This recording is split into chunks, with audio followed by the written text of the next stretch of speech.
Tell us a little bit about what are people talking about around the G20? Well, people are very, very worried. A lot of concern about slowing growth and the impact this would have on jobs, on development, on poverty.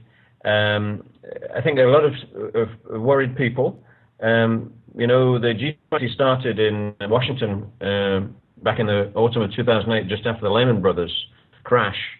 And during 2009 and 2010, I think the feeling was that the measures that were taken at that time had staved off a really bad recession and were beginning to pull through into recovery. I think that confidence is waning, and there's a recognition that there's going to have to be a policy rethink and to get moving again and to pull the coordination together. So I think serious concern. The communique that's likely to come out tomorrow will reflect that, but there'll also be a lot more things to do in the next few months after the summit. I think the summit will set a direction. It'll respond to the worries that people have in all the countries of the G20, but many of the things that will actually make a difference will have to follow through in the next few months.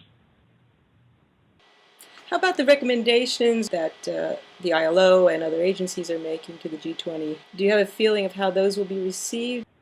Yeah, I think there's a lot of pickup. I mean, I think the four main points that were made in the paper that we've submitted are getting a lot of resonance. First of all, we recommended that a renewed effort be made on infrastructure investment, but with a particular job-creating angle, that the sort of investments that are made, not just bricks and mortar investments, but also social investments in communities, would be designed to maximize job creation. I think that's being picked up particularly strongly by many of the emerging countries.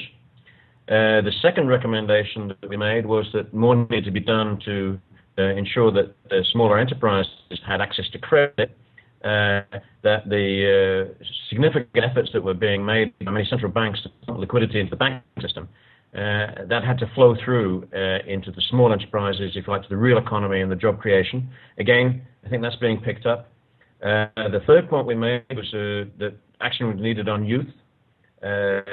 Again, the idea of training or a job is resonating all over the place. The B20, the Business 20, and the Labour 20 were both very strong on that point, separately and together. So I think that's being picked up. The Labour ministers picked it up before the summit. And then finally, the social protection floor. As you know, the International Labour Conference adopted a new recommendation on that. And many emerging countries have been developing their social protection systems in the last few years. And to some extent, it's helped them to come to the crisis a little quicker than other countries. So again, a lot of pickup on those 4 points, a lot of interest in the fact that the International Labour Conference adopted a youth action plan. There will likely be an extension of the G20 task force on youth next year, so that youth action plan will be a major input by the ILO's constituents into the future work of the G20. How do you see this meeting evolving? Do you feel that there, despite this sort of trepidation that might be in the air, that there is a feeling that they will come out with something concrete and that they will be able to, move on this crisis? Well, I think the G20 is wrestling with the problem of coordinating the world economy. You have 20 countries of significant system importance meeting together. One country can't do it on its own. Probably one region can't do it on its own. So you've got to get 20 countries agreeing on actions which will pull the whole thing around. That's complicated, but every year I see more and more recognition of it, more and more understanding of the nature of the game. I think one of the big problems, of course, is that it needs to make sense globally, multilaterally, if you like, but then it's got to make sense nationally too. So it's no good leaders going back and saying, I agreed on something in Los Cabos or Washington or Brussels or wherever it is, and then the speech that they make when they get off the plane home doesn't really make sense in the domestic conditions. So again, we need to keep on working at this so we have if you like, a multilateralism that connects to national issues.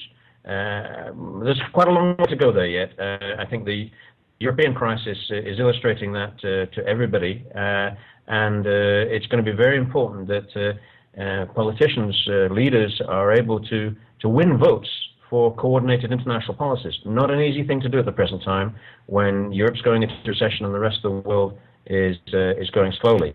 That's what the G20 was set up to do. It continues to wrestle with it. It's rather important for the ILO that we're there.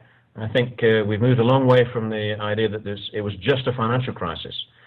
I think there's a recognition that the financial crisis became an economic crisis, became an employment crisis, became a social crisis, and in many ways is now a political crisis. Political leaders have to deal with it.